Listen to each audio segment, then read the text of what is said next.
Sakata la kutenguliwa kwa Sheikh Walid ambaye alikuwa shehe mkuu wa mkoa wa Dar es Salaam imekuwa ni miongoni mwa big story ambayo ina trend, na kisa kikubwa zaidi ni mara baada ya Bidada Bella kutoka Burundi kuweza kupublish ama kuachia video kupitia mitandao ya kijamii ambayo inazungumza na kumchafua moja kwa moja Sheikh Walid, huku akisema kwamba Sheikh Walid amekuwa hatoi mahitaji ya muhimu kwake, huku wakiwa wamezaa naye mtoto, na japo akitaka mahitaji yote yale yatokee, lakini bado Sheikh Walid anamfukuza na pia anataka akae naye mbali kabisa. So hizo ni baadhi ya video ambazo aliweza kuzipublish Bella kupitia mitandao mbalimbali ya kijamii. Sasa stories zimekuwa ni nyingi sana na watu wengi wanajiuliza kipi ambacho kinaendelea kwa sasa hivi, na mufti mkuu wa Tanzania Abubakar Zuberi hajasikika akizungumza chochote kile, lakini sasa hivi kuna voice note ambayo inatembea kwenye mitandao ya kijamii,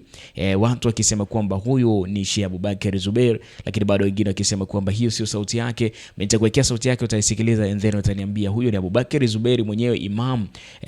ya huyo kiongozi mufti mkuu wa Tanzania kwa Waislamu, ama ni tofauti. Lakini story iliyoko katikati mara baada ya Sheikh Walid kuweza kutenguliwa cheo chake,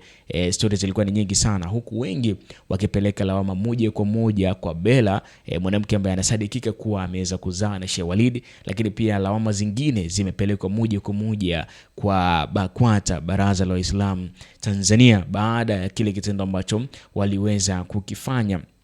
Wamesema kwamba jambo likitokea ni lazima waweze kufanya process ya kuchunguza lile jambo ni kweli ama si kweli, na sio tu kujiamulia kwamba kuweza kumaliza na kufika hatima kwa kile ambacho kipo. Maneno yameweza kuzungumzwa ni mengi, watu wameweza kuzungumza mengi pia kwa hiki ambacho kinaendelea, lakini mimi hapa nimekuja kusogezea hiyo voice note ama hiyo sauti ambayo inasambaa kwenye mitandao ya kijamii,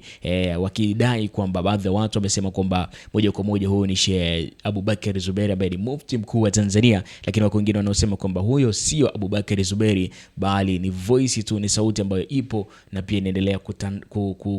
kutrend kwenye mitandao ya kijamii, lakini kiwalisia sio kabisa. Sasa mimi nakuachia usikilize hapo, alafu niambie kupitia comment section hapo, je, ni sauti yake kweli ama sio sauti yake kweli, na vipi maoni yako kuhusiana na hiki ambacho kinaendelea kuhusu hiki ambacho kimetokea kwa Sheikh Walid pamoja na BAKWATA. Niandike kupitia comment section hapo, lakini pia nakuomba subscribe YouTube channel yetu Bongo Recap kwa ajili ya taarifa na update nyingi zaidi. Hii hapa sauti inayosadikika kuwa ni ya Sheikh Mufti wa Tanzania Abubakar Zuberi. Niambie kupitia comment section ni sauti yake ama sio sauti yake.